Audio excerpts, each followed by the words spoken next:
Всем привет, ребятки. Ну что, сегодня у нас видосик очередной ТАЗ. В этом случае Приора. Это моего кента, машина, который хотел ко мне попасть на ремонт головки, обслужиться, но не сейчас.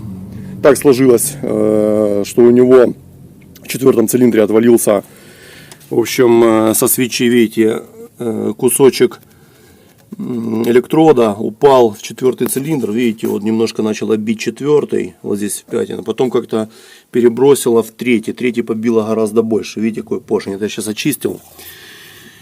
Вот эта машина прошла у него порядка 270 тысяч, из них, по-моему, он сказал 180 на газу. Когда он ее приобрел, я так понимаю, газ уже поставил он себе сам, поршни уже он поставил себе бестыковые, видите, чтобы не гнуло клапана. Так на Приоре, знаете, цыковки эти маленькие. Можно разглядеть размер здесь 82,0. Ну, то есть поршневая стандартная.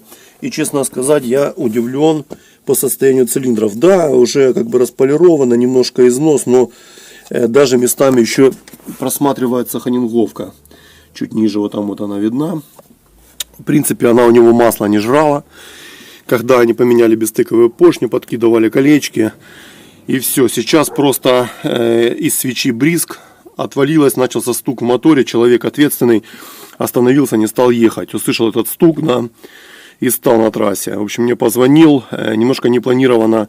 Я хотел нормально снимать видео полностью, как я буду разбирать, но все надо было делать максимально быстро, спонтанно. Загнали машину. Вот я сейчас уже занимаюсь. Итак, будем менять также ГРМ. Вот помпа у него стояла, Лузар Турбо. Такую же новую поставим. Здесь я все сейчас пока подчищаю. Также у него почему-то оторвались вот здесь провода с генератора. Две клеммы. Непонятная ситуация. В общем, просто тупо отпали. При этом он мне говорит, что даже зарядка у него показывала. Все нормально. Не знаю, насколько это будет она показывать, не будет без этих проводов. Но, говорит, даже не светилось. Это уже обнаружили потом, да, когда капот он поднял, посмотрел, что произошло, пытались выяснить. Также у него, а почему он хотел ко мне приехать, хотел уже головку обслужить. А вообще сделать вертыш, гужон на четвертой свече, у него она болталась, уже резьба была слабая, он боялся, что ее рано или поздно вырвет. В общем, немножечко просто хотели сделать, ну, так и получилось. В принципе, критического ничего нету, поршни у него целые. Слава богу, удары не такой силы были, чтобы кольца зажали. В принципе, нормальный низок. Еще он будет служить и служить. Ну, судя по тому, что я вижу, состояние как бы неплохое. Льет хорошее качественное масло, синтетику льет. В принципе, ну и машина, честно говоря, такие режимы он мне видео показывал, когда он там на ней по трассе до 200 разгоняется, гоняет на ней нормально. То есть машина эксплуатируется так, неделикатно, скажем так, получает. Ну, в общем, будем делать вот такой тазик. Любителям АвтоВАЗа это видео зайдет. Я покажу вам, что будет сделано с головкой. Головка сейчас у меня...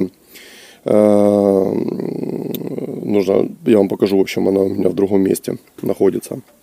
В общем, начинаю видос, посмотрите, что будет сделано, как будет работать, запустим тачку, в общем, все будет, ребятки. Заваривайте чаек, кофеек, усаживайтесь поудобнее, будем с вами ремонтировать Приорку. Все, погнали. Ребят, вот головка с Приорки наша. Я ее сейчас буду подготавливать. В общем, что было сделано по голове. Значит, установлены новые направляющие клапанов. Вот они, бронзовые. AMP. В общем, ребят, ну, дорогое удовольствие. Направляшки 16 штук. 2000 гривен стоят. Я не знаю, какие сейчас космические цены. Но так или иначе, вот, считаются они, ну, наверное, самые лучшие, да. Так же само будут клапана установлены, затированные AMP, так как на машине газ, не хотим, в общем, рисковать. Также поменян был вот этот ряд седел, вот он. Вот эти все седла, получается, стоят новенькие у нас, 8 штук. Сейчас, в общем, впуск остается старый, только фаски надо сделать. А вот этот ряд весь седел новый. 8 штук, половина в общем. Направляшек 16, 8 седел. Нужно сделать, в общем, фаски прирезать, притереть клапана. Клапана, в общем, почему я не восстанавливаю клапана, ребят, очень тонкое, как лезвие, съеденные клапана, видите, тела мало. Если я еще сейчас пройдусь, ими можно будет бриться. И главное, и впуск, и выпуск. Видите, что? Ну, все, съеденные. Они были утоплены. В общем, помимо клапанов вот этих вот острых, да, были вляпаны сильно седла. И клапана проваливались. Жаль, я спешил, да, разбирал как-то неожиданно, не планировал снимать вообще, я же говорю, этот видеоролик. Но вот сейчас хотя бы показываю то, что, в общем, сделано. Я получилось так, что раньше в работу пошло все, чем я начал снимать. Так, это старые клапана, не нужно. Я покажу вам на новых, как это все. В общем, ребят, с головой буду сейчас заниматься, буду вам все показывать. Вот наши побитые цилиндрики, видите, здесь также есть немножко на четвертом, ну, чуть-чуть, незначительно. Видно, сразу кинуло в третий. Через клапана, через впуск оно может между собой меняться. Раздробило в мелкую труху. Я ее магнитом всю достал. Внимательно нужно посмотреть, чтобы нигде ничего не оставалось, не прилипло, потому что может отколоться. Также, смотрите, уже выгнивала головка. Вот здесь вот, видите, раковины. Я спросил, товарищ говорит, что вроде бы как что-то выдавливало было такое, что антифриз у него было. Скорее всего, газы, наверное, у него уже начинали прорывать, только начало было.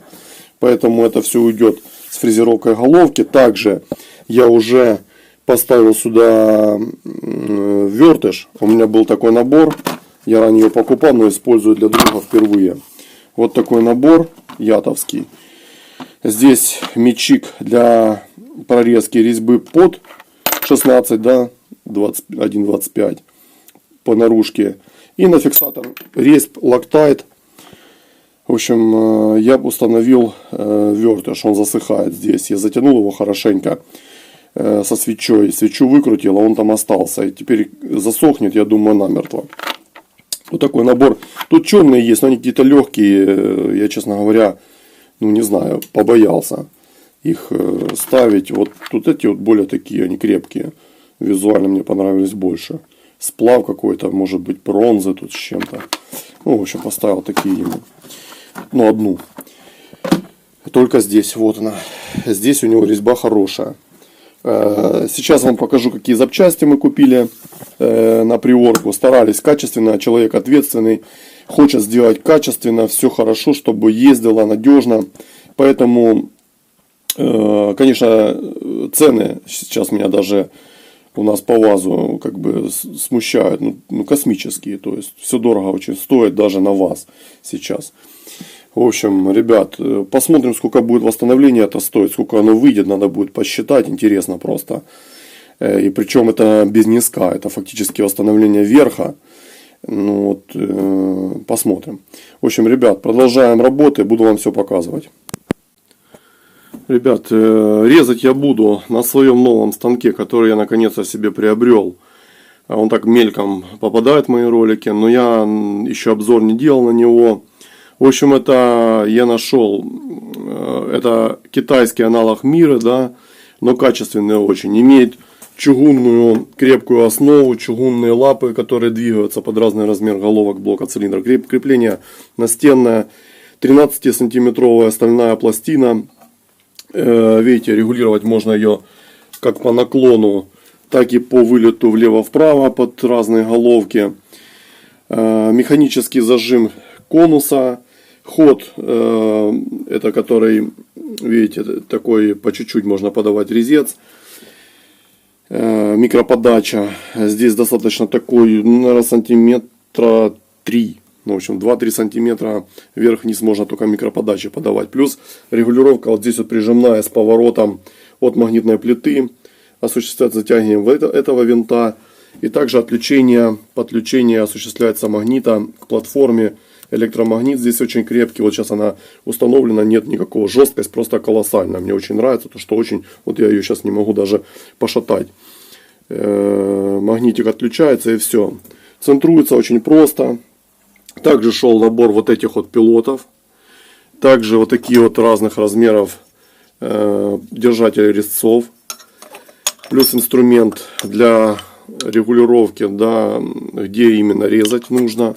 И вот такой наборчик резцов. Здесь вот у меня, видите, к ней резцы разные. В общем, вот такой набор я себе приобрел.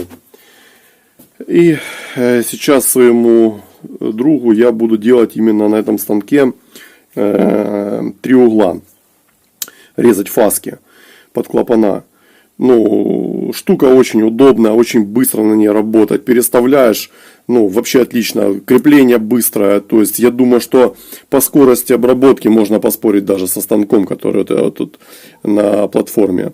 Потому что само крепление головки зажима осуществляется очень быстро. И все-таки все равно механическая работа по седлу. Очень удобно эта мясорубка работать. Очень быстро она режет, резцы острые. Классно. Сейчас я вам покажу, как это все происходит. Отцентровался, зажал. И можно теперь, немножко подаваясь, начинать уже, видите, сразу он начинает брать. Одной рукой тяжело, нужно шайбу это придерживать. То есть уже он начинает вырезать. Ну, в общем, покажу вам качество обработки. Сейчас вырежу седла. И уже будет видно. Из вот таких вот расклепанных, это сторона впуска. Видите? Я сейчас делаю 3 фаски. В общем, погнали. В общем, ребят, не знаю, как сфокусируется камера. В общем, классно вырезаю 3 угла. Тоненькая средняя фаска появляется, которой я буду притираться. В общем, да, конечно, новые седла немножко даже выступают выше. Это хорошо. Их есть куда обрабатывать. Впуск немножко теперь выглядит, конечно, подсаженным, но не сильно. То есть тоже я слегка, я не резал много, я срезал там буквально, ну, может быть, 10. Чисто потому что облагородить их нужно, чтобы сузить фаску, чтобы это все работало. Все-таки эти поменянные седла, а те нет. Но зато на впуске теперь диапазон вляпывания и последующего ремонта будет такой достаточно хороший. Все-таки отходила головка очень долго на газу. Порядка 180 тысяч, а это больше половины своего пробега, да, если общий там около 270. Конечно же, седла немножечко уже пострадали, особенно выпускные. Хоть и машина на гидриках. Кстати говоря, здесь было 3 гидрика пустых. Я проверил гидрокомпенсаторы. 3 гидрика мы поменяем. К сожалению, их не продали поштучно. Продали только половину комплекта. Тоже вам покажу запчасти сейчас. В общем, фаски я сделал. Теперь сейчас будем притирать клапана. Ребят, немножко давайте по запчастям, которые уже приобретены. Я буду вам показывать, что купил и примерно цены. В общем, вот такая помпа Лузар Турбо. Взяли 1275 гривен, 1270, что такое отдал. Знаю, что можно было где-то, может, если поискать дешевле, но облазил на рынке, один стоял, такую помпу мне предложил. Но около 1000, может 100, может, я думаю, цена.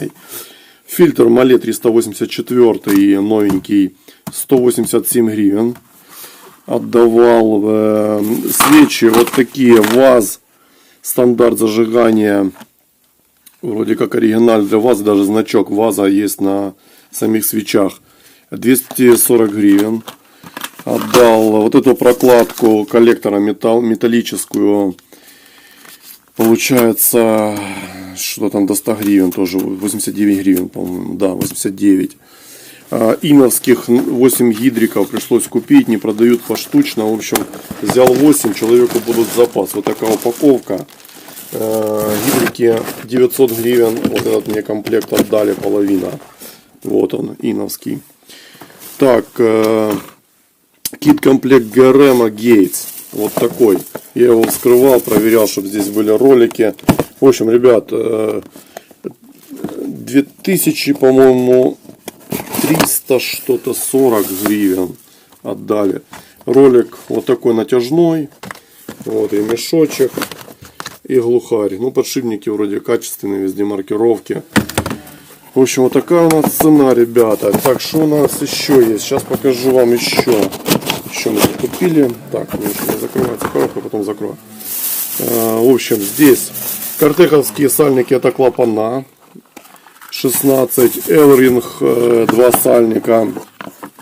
Вот эти 16 штук картеховских сальников взяли 450, по-моему, гривен. Да. Да, на них, по-моему, написана вот цена на этом. Приора. Так, здесь эллинговских сальников парочка. Это распредвальные. Не помню. 100. Не помню. По 130 гривен. Ну, что-то такое. 260. Вот эти 4 кольца оригинальных черных, якобы, не знаю, взяли 250 гривен. Вот это приятная цена. 20 гривен прокладка вот такая паранитовая.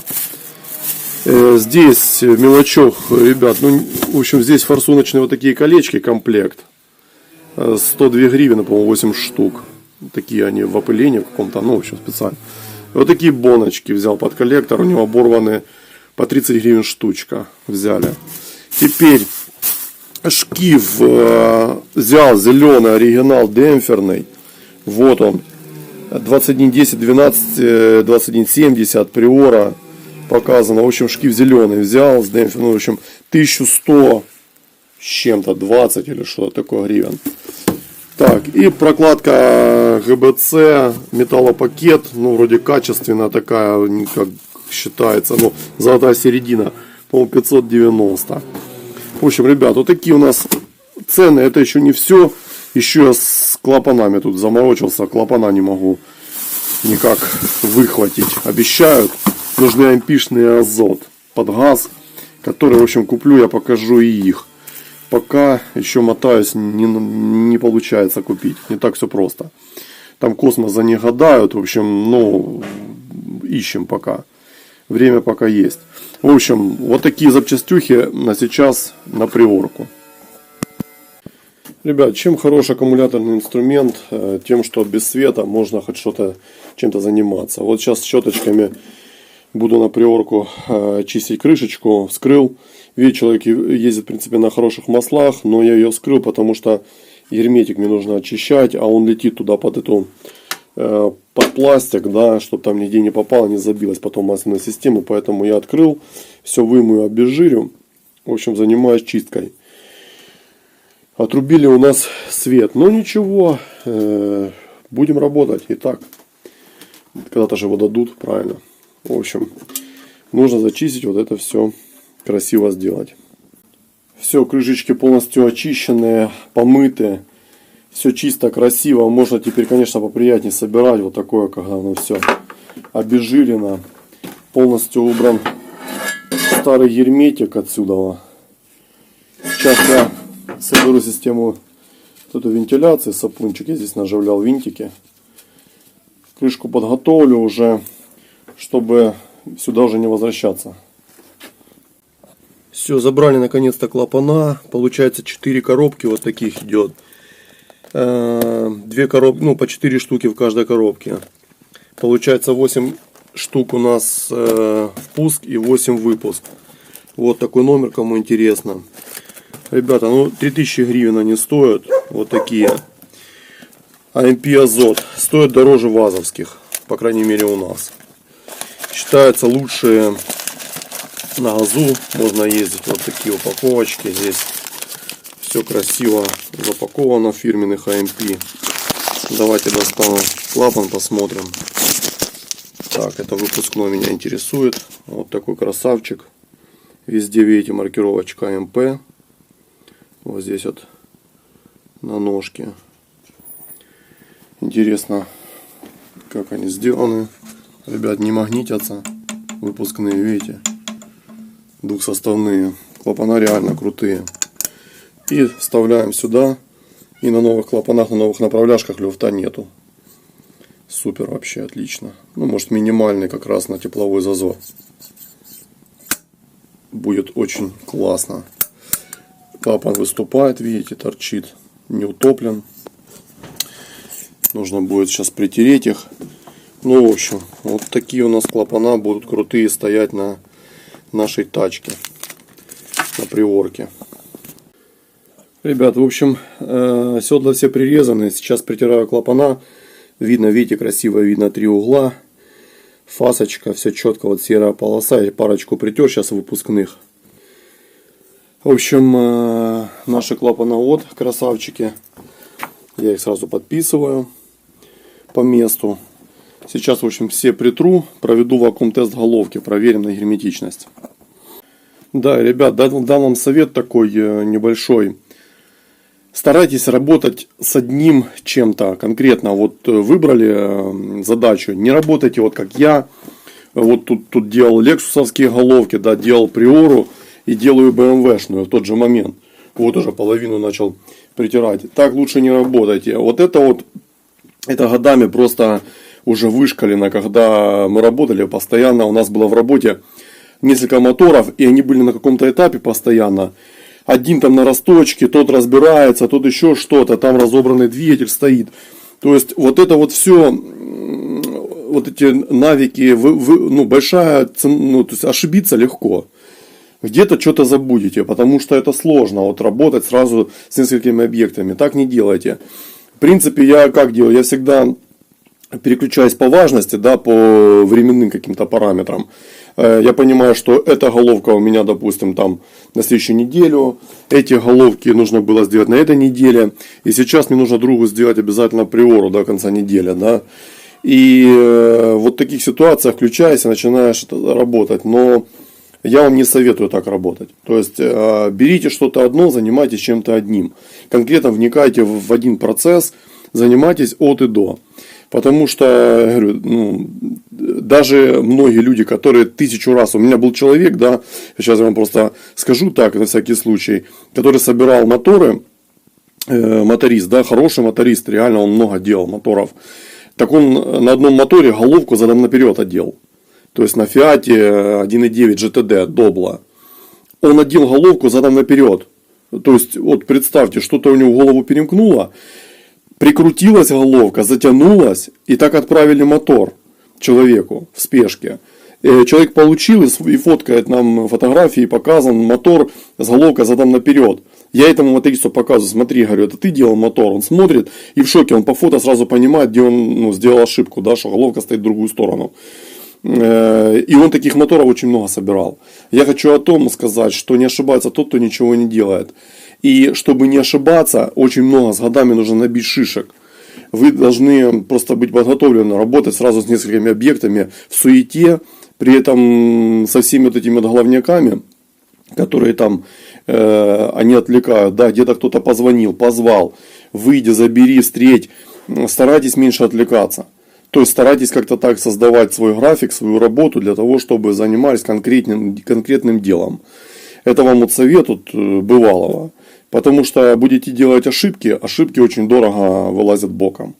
Поэтому лучше так не работать. Вот старайтесь делать что-то одним заниматься.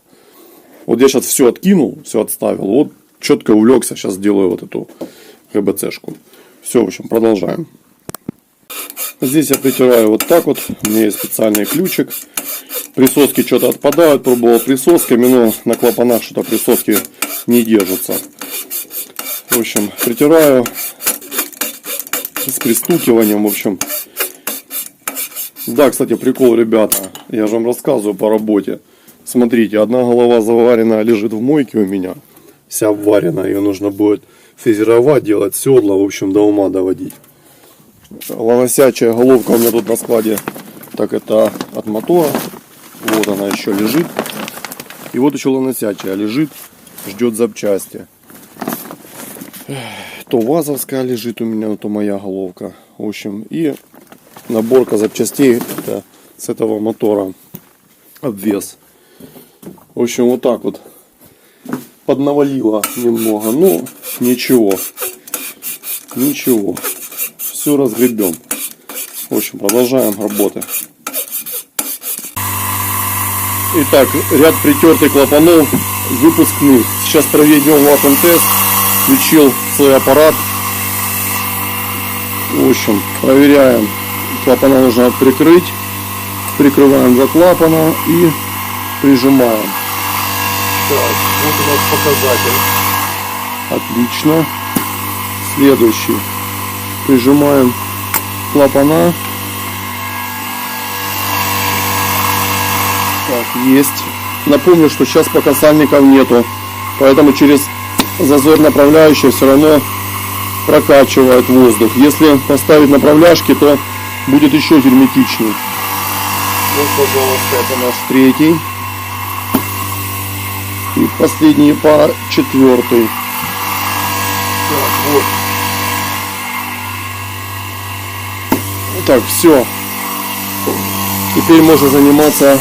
Сейчас разверну головку, сделаю спуск и тоже проверим. В общем, наши клапана здесь держат отлично. Когда уплотнит сальник направляющий с этой стороны, еще будет плотность выше, и тогда будет вообще вакуум до 9 показывать.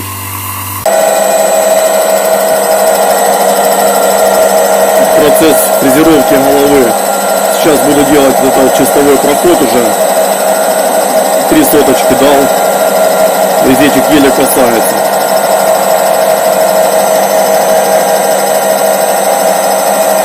Вот такая красота получилась. Вот здесь я уже не стал в уголку гнаться за вот этими маленькими раковинками, они не важны. Много тоже снимать неохота. Но снял я нормально, так как были места прогара здесь, да, я показывал ранее, то пришлось снять 37 соток. Получается 0,37 я снял, если быть точным. Для себя считал, просто сколько я сниму, чтобы вывести более-менее такую хорошую, красивую плоскость. Ну, в общем, все, плоскость сделана.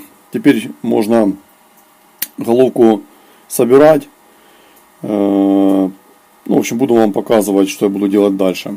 Сейчас по гидрикам покажу нюанс еще. Надо повыдувать эту всю стружку сейчас. Вот такая красота получается. Сейчас ряд спуска проведу вакуум-тест. Так, нужно здесь придерживать пальцем. Так. Есть.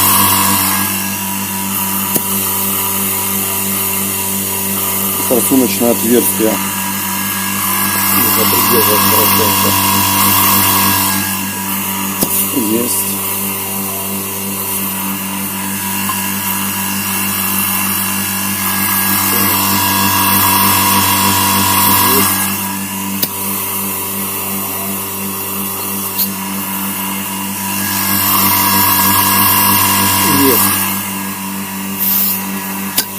Видите, здесь как раз отверстие форсуночное входит в канал, поэтому нужно пальцем прикрывать. Ну, проверить можно, в принципе. Все. Теперь я доволен. Еще сальники, кстати, не стоят. Это вот головка еще не засухарена у меня. Сейчас я поставлю еще тут сальнички. Видите, еще я пальцем вот открываю. Еще не засухарена головка. С сальниками еще уплотнится немножко. Все, в общем, в принципе, голову я выдул. Все чисто, все красиво. Сейчас перемою пружинки, сухарики, подпружинные шайбы, тарелки. Соберу, засухарю и займусь гидриками. Перед сборкой головки несколько слов. Ребят, все металлическое я мою в смеси бензина с солярой. Напополам размешал, получился такой у меня керосин. Хорошо все отмывается, металлическое я водой не мою, химией. Чтобы не было окислов, коррозии и так далее. В основном это только алюминий. Помыл сухари, помыл подпружинные шайбы, тарелки, пружины проверил. Картековские сальники у нас 2170 под ножку 7. Вот они. Буду устанавливать при помощи специальной оправки для сальников. Вот такие сальнички у нас красивые. Хочет убежать от меня. Одной рукой неудобно снимать. В общем, вот так он сюда устанавливается красиво. О. И вот так его набивает. В общем, сейчас установим сальнички. Картека, в принципе, считаются неплохими сальничками. Не знаю. Напишите в комментариях, как вы считаете, какие сальники вы любите ставить. Рейнс, Картека, Элринг. Напишите, пожалуйста. В общем, собираем головку. Ребят, что по гидрикам? Смотрите, когда я разбираю машины, я обращаю внимание на гидрокомпенсаторы. Гидрокомпенсатор, если машина приехала только-только, допустим, не стояла там месяцами и так далее, то гидрокомпенсатор нормальный, он должен быть закачан внутри, да, закачан маслом. Вот эта внутренняя часть должна быть жестко накачана на то расстояние от торца ножки клапана до профиля кулачка, до нижней его части, в упор. Но при этом не передавливать и не додавливать. И когда вы нажимаете, он не должен сжиматься. Это значит, что гидрик рабочий, что он накачан и держит свое внутреннее, да, масло какое-то, по крайней мере, время. В этом случае с Приорой от друга у него было вот из комплекта гидриков 3 пустых. Возможно, они стравливали очень быстро, но когда в системе, да, не держится масло в гидрике в самом, он становится пустой. Потом утром вы запускаете автомобиль, он там и затих. Высушите этот неприятный, допустим, при запуске стук, который вам дает гидрокомпенсатор на момент закачки. Если гидрик не стравливается, накачался вот до того момента и держит, этого звука нет. Гидрики не цокотят. Также гидрики могут цокотить на постоянной основе. В общем, так как я выявил 3 гидрокомпенсатора, которые мне просто не понравились, да, они работали, конечно же, но мы купили комплект иновских гидриков, так нам продали только половину, поштучно не продали. Поэтому я поменяю, вот я на них написал, да, Е6, И6 и Е3. Это сторона выпуск Е, сторона впуск И. Вот, на место этих гидриков я поставлю 3 новых, только 3. Остальные в комплекте останутся человеку, ну, в общем, как про запас. Ну, и эти, в принципе, положу на место тех 3 новых в упаковочке, все верну. Просто, если я вижу визуально, да, что гидрики пустые, а остальные, например, из них 13 штук нормально закачанных, то как рекомендация, я рекомендую на всякий случай их поменять. Тем более, что в этом случае человек делает машину, ну, так, наверное, как бы я сам себе бы делал. Потому что ответственный и подход у него правильный, он прислушивается, по крайней мере. Если я ему говорю, не так, как, знаете, там вот давайте сэкономим и так далее, как сейчас. Человек хочет сделать просто раз и навсегда, да, и направляющие самые качественные купили, и клапана дорогие самые качественные купили, и ремень яйцевский купили с роликами. То есть человек не тот, который экономит на своей тачке. Он знает, что он на ней будет наваливать, он будет на ней ехать, то есть хорошо, и он, ну, как понимает, что эту машину нужно хорошо сделать, качественно. Мало кто сейчас так относится к машинам, в такое-то время тем более. Но человек вот так вот поступает и к технике, видите, предрасположен. И это правильный подход. Не все так в лучшее время поступали, скажем так. А он всегда себе ставил самое лучшее, все, что можно было купить на АвтоВАЗ, скажем так. Поэтому она ему, в принципе, вероятно, правда и служит. Просто вот случай, да, у свечи откололся этот электрод, упал в цилиндры. Ну, бывает ситуация, у кого не бывает. Затарахтел, он сразу остановился. В общем, сейчас я выжму старое масло с гидрокомпенсаторов, промою их. Я их устанавливаю в выжатом состоянии. Новые не трогаю, я не выжимаю. Там очень жиденькое маслице, оно само выжимается. А вот со старых я масло, конечно же, старое удалю. Ну, в общем, выжму гидрики и буду собирать головку. Ребят, как я выжимаю масло старое из гидриков? Можно, конечно, пытаться их там разобрать, но это смысла никакого не имеет. Вот у меня головка длинная, да, на 8. А отверстием вниз выставляете вот этим вот отверстием, которое у гидрика, вот этим вот вниз для слива масла. И потихоньку, без фанатизма, ложите руку на тиски и просто давите. Гидрик будет сам попускаться. Если он не заклинивший, то есть легенько поддавливаете, он будет вам позволять, вот потихоньку, видите, идет.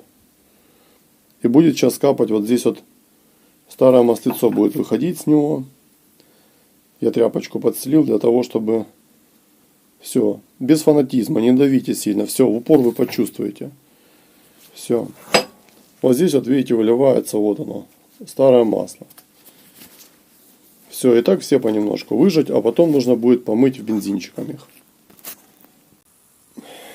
Итак, получается, я поставил во впускном ряду вот этот гидрик на И6, новенький, Е6 и Е3. Вот, получается. А этот комплектик, вот новенькие, остальные остаются в запас. Ну, что поделать. Сюда же я положу вот так вверх ногами, которые у меня 3 штуки, как я считаю, не держат масло. Сейчас уложим в комплектик, и человеку будет в запасе. Несколько слов по укладке распредвалов. Распредвалы ложите сразу шпонками плюс-минус вверх, вот так в стороны, чтобы, во-первых, они не торчали и были близко к меткам ГРМ сразу. Вот это положение. И обжимать их будет лучше, чтобы не было перекосов. Потому что кулачками вверх вот так вот положите, что-то сломаете, треснет вал. Или болты оторвете. Это первое. Что касательно по плите. Я использую два герметика, 510 и 5900. Объясняю почему. Колодцы внутренние, свечные, я мажу 5900. И край мажу 5900. Чтобы обеспечить герметичность свечных колодцев и чтобы наружу не текло масло по краю. Вот здесь вот между сальничками промазываю, вот здесь края. И все по периметру, да. И внутри пятачки, только пятачки. Этот герметик я использую, промазывая вот эти масляные все протоки, каналы, там где циркулирует масло. Чтобы здесь на стыке, на вот этих отверстиях подачи на гидрокомпенсаторы было герметично, чтобы не было потери. Чтобы обеспечить четко проход, да, вот этот пролив, чтобы на гидрике нормально шло масло под давлением, чтобы не было потерь. Можно проклеить все этим герметиком, но учитывая качество соприкосновений плит автоваза, бывает такое, что вот эти анаэробные герметики просто недостаточно прижаты из-за небольших перекосов и начинают потеть. Да, вы знаете, что даже по заводу они потеют постоянно, потому что используется просто анаэробный герметик. Думаю, конечно, не Loctite 510, что-то похуже используется, но можете называть это перестраховкой. Я не хочу, чтобы где-то что-то текло. Поэтому делаю вот так. Вы можете мазать чем хотите, чему доверяете. Я просто лишь показываю свою работу, как выполняю ее я. И почему я так считаю. В общем, собираем. Сальники распредвалов у меня парочка L-Ring. Вот они. Проверяйте всегда вот эту внутреннюю пружинку. Бывает она плохо скручена. Раскроется пружина, потечет сальник. Новый потечет. Так как пружина не будет поддавливать.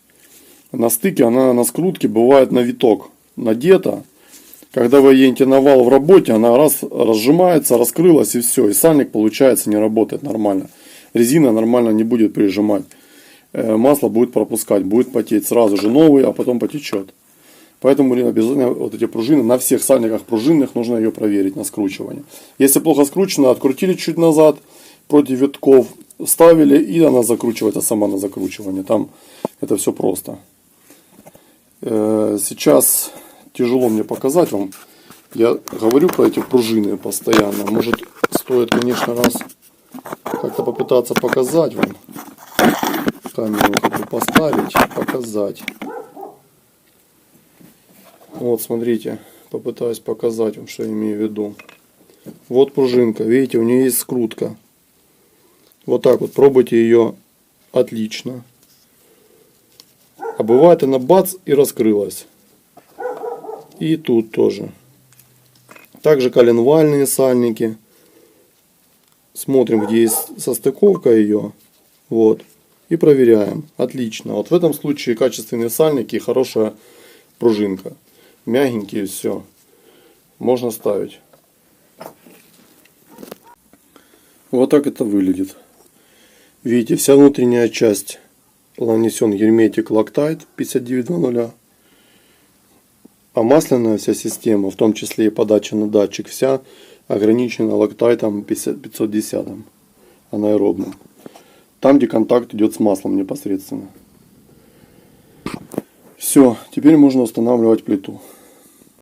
Когда плита обтянута, видите, как тоненький герметичек по периметру должен вот так вот чуть-чуть быть вылезший. Так же само в колодцах немножко. Просмотрите, там можете его размазать немного. А здесь, видите, красный. Вот он. С двух сторон вот так вот видно красный. Все. Там, где оно сжалось, он засохнет и будет классно лежать. У вас не будет течей. Также в передней части между сальниками здесь, видите, тоненьким-тоненьким слоем нужно мазать, чтобы коржей внутри нигде не висело. Минимальным. И все. Вклеили и забыли. Так само крышку клапанную тоже нужно будет. Ну, крышку я уже сажу на обычный герметик, на 5900. Вот и колодцы, и по периметру, в общем, все, там уже масляных каналов нету, таких проток, да, там уже только использую обычный герметик.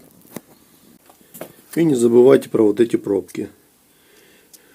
Ребят, многие там делают планку, чтобы они не выдавливались, прижимают, знаете, что они страдают. Но поверьте, если вы обезжирите поверхности и намажете на лактат 5900, вам это точно не понадобится. Эти пробки нереально, чтобы они... Лактайт очень крутой, он их вклеит, все, они никогда не выпадут. Сразу установлю форсунки, топливную рампу, перепаковал, поставил новые резинки, и вверх и низ, комплектик покупал. Сейчас немножко смажу для захода, очень плотно эти колечки, конечно, садятся. Старые снял, чтобы не было подсоса воздуха, нужно их менять обязательно. Эти резиновые уплотнения. И они плотненько зайдут, и на новых кольцах никаких подсосов у нас не будет. Все будет четко. В общем, на сегодня буду закругляться, ребят. Все, что я планировал, в принципе, все я сделал. На крышке я поставил боночки, поменял новые. Также поставил датчик положения распредвала. Помыл рампу, перепаковал кольца резиновые.